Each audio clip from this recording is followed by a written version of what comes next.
What's up, YouTube? It's time for a review of the new Deftones record, Gore, out this past Friday, April 8th. Deftones are a band that really are completely in their own lane, completely unique. I think that categorizing this band is utterly pointless. Like, seriously, you're going to call White Pony nu metal? At that point, you're just labeling something for the sake of labeling it, because that's a very complex record, and so is a lot of the music that this band has dropped since that seminal release. But, metal band, not too outlandish of a label. Personally, I particularly enjoy how Deftones isn't about as many bells and whistles musicianship-wise, like, crazy shredding guitar solos and a lot of double bass drums, than a lot of other metal bands who are more musicianship-centered. I think it creates a very different listening experience than a lot of those bands. We can only have so many Megadeths and Dream Theaters till we all kill ourselves. I don't want to dive too far into their back catalog because I really would like to look at this record, Gore, as a standalone release in 2016. Although I will say, this band is coming off a pair of excellent, acclaimed releases following the tragic accident that left original bassist Chi Cheng in a coma. These albums being Diamond Eyes and Koi no Yaukan. Personally, I tend to be slightly partial to Diamond Eyes simply because it's the more aggressive of the two.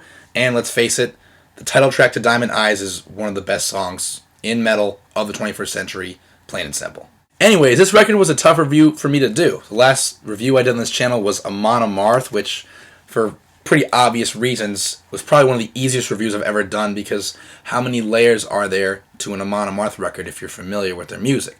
But this, it's not a raging metal album. It's not a passive listen. It's not lifting music. It's a complex record with a lot of different layers, and it's really a grower. There's some odd time signatures, some off-kilter rhythms, some stuff that doesn't necessarily go down easily the first listen or two. I've never had to live with an album before reviewing it quite like this record.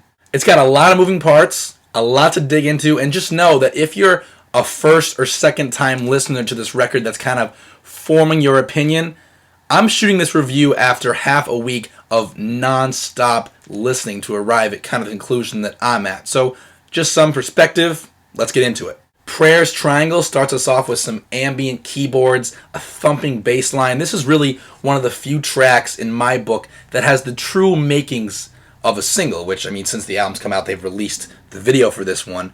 It actually kind of reminds me of the title track and opener to Diamond Eyes, in that you have this quick verse that just segues very abruptly into an anthemic chorus. This is one of Gino Moreno's best choruses on this album. So it really feels like these first two verses, especially the first one, are really just there to lay groundwork for this big refrain, which is kind of the centerpiece of the track. The song also features a smooth bridge section with some distorted screams. Really, all in all, an instant highlight that should fit like a glove for longtime Deftones fans. Acid Hologram, the following track, launches with some dissonant soundscapes, some unconventional riffing from guitarist Stephen Carpenter. If you ask me, I would not have sequenced a doomy track like this after a big opener like Prayers Triangles. To me, it felt like a momentum killer. I think a better, stronger 1-2 punch would have been Prayers Triangles and Doomed You to the third track. But that being said, sequencing gripes aside, as a standalone song, Acid Hologram has actually evolved into one of my favorites.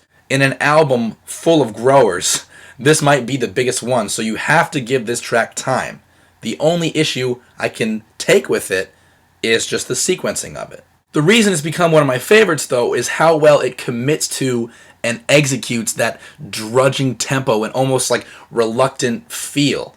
That chorus that originally irritated you becomes the one that sticks in your head above many of them on this album. But of course, being a thrash and death metal fanatic, I need that instantaneous fix, that instantaneous rush. So if you're like me, patience, because this is a track that goes for a vibe, goes for a mood, commits to it, and completely succeeds at it. So obviously we've established that a high energy track like the next one here, Doomed User, is going to be more my speed. We get more of those, 7 strings, 8 strings that Stephen Carpenter started incorporating from Diamond Eyes onwards. We get those guitars, those really low, almost guttural sounding detuned riffs. And when he's not playing around in the lower registers riff-wise, and instead going for the chugging power chord approach, it doesn't feel like a blatant replication of like early exits or anything, but instead it feels like a fresh spin on that early thrash style, and honestly a dose of muscle that rounds the song out very nicely. And Chino Moreno is not really a focal point on this song. It's funny, this album kind of feels a lot of the time like a bit of a tug of war between songs where it's more riff driven and the vocals are kind of there to accentuate the heavy guitars, and then there's songs where Chino takes complete center stage and we get big choruses like Prayers Triangles, like this next track, Geometric Headdress, which has some really effective tension building guitars in the verses, and then a big chorus, one of the better ones on the album. I'd probably rank this in my top 4. We'll get to that at the end, because a lot of the strengths of these songs, even though they go in a lot of different directions and they feature some keyboards and some different sounds, a lot of them still are driven home by just soaring melodic hooks from Chino Moreno. So Geometric Headdress, don't really want to get into that too deep because it's probably one of the more easily digestible, more straightforward tracks on Gore. Let's talk about this next one, Hearts Wires, another standout track. This track begins with this extended scene-setting introduction, some call and response, clean and distorted guitars, some keyboards, and in the verses we have chugging, overdriven guitars set against clean guitar licks, creating this truly wonderful contrast, and contrast being one of the most overused and beat to death compliments that Deftones are paid by critics and fans when we're talking about their strong suits. And beneath these kind of playful, dueling guitars, we have the bass cutting through so beautifully, so clearly, which is really a rarity in muddy fucking metal production. So that's a real treat on this track. If you ask me, this is definitely single number 2 if you're talking about Prayers Triangles already being released, because just listen to that chorus. It's just gorgeous. And honestly, what other fucking metal sounds like a track like Hearts Wires in 2016? Please, enlighten me. Yet another central track. If you're keeping score here, we're 5 for 5, and we're almost halfway through the record. Pittura Infamanti, track 6. Hopefully didn't butcher that. Probably did.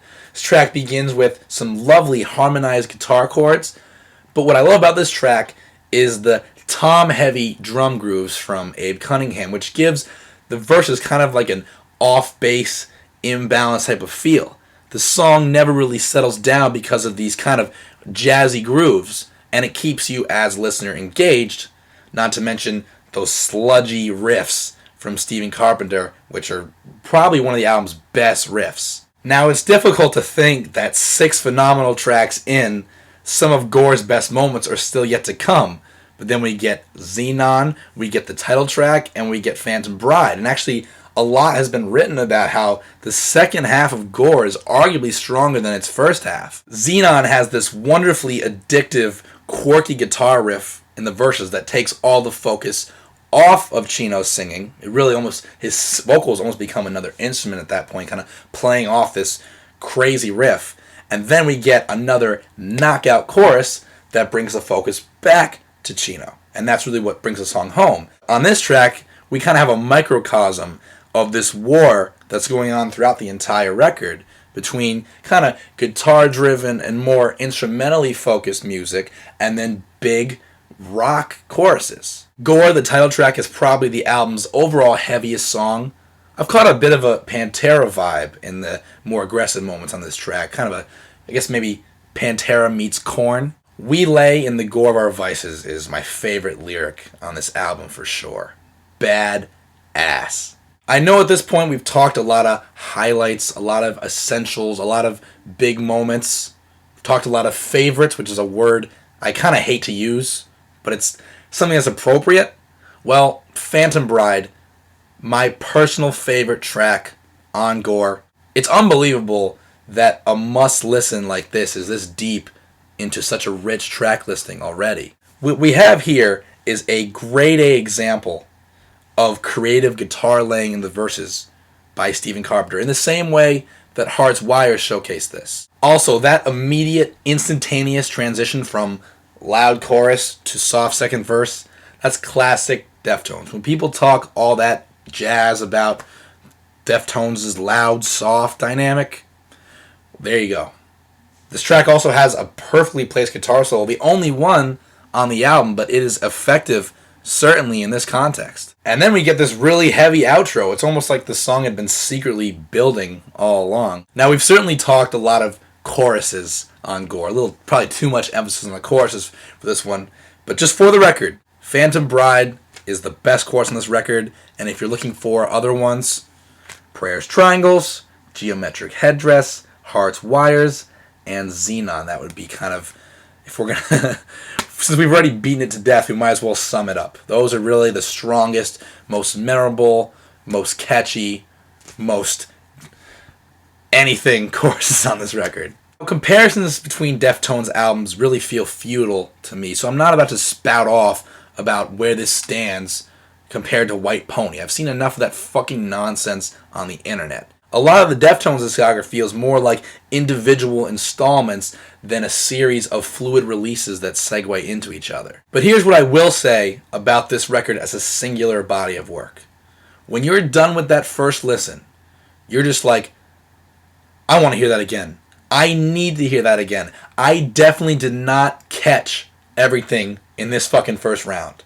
It's a multifaceted, layered, deep record, and it was really refreshing in contrast to the last two reviews I've done on this channel have been Killswitch Engage and Amon Amarth, which I'm not knocking these records. They're both excellent, and I gave them positive reviews, but here's an album where you really have to dig in, and it really is the gift that keeps on giving as you listen to it more. And that's not to say that this is some mathy, avant-garde record. We've discussed very clearly and very plainly, probably excessively, where the hooky moments are on here if you need to find them. After over 20 years of recorded albums and almost 30 years as a band, Deftones continue to be innovative, they continue to be unique, they continue to set themselves apart. Now, best, we can argue till we're fucking blue in the face. But Gore is the most interesting metal release of 2016 thus far. It's brilliant. And like I said, it's an album that keeps on giving the more listens you give it, the more you open yourself up to it. Well done, Deftones. Gore gets a 9 out of 10 from me. As always, thank you so much for watching. Be sure to subscribe, leave a comment, or shoot me a message so we can continue to talk music, and I'll see you guys soon.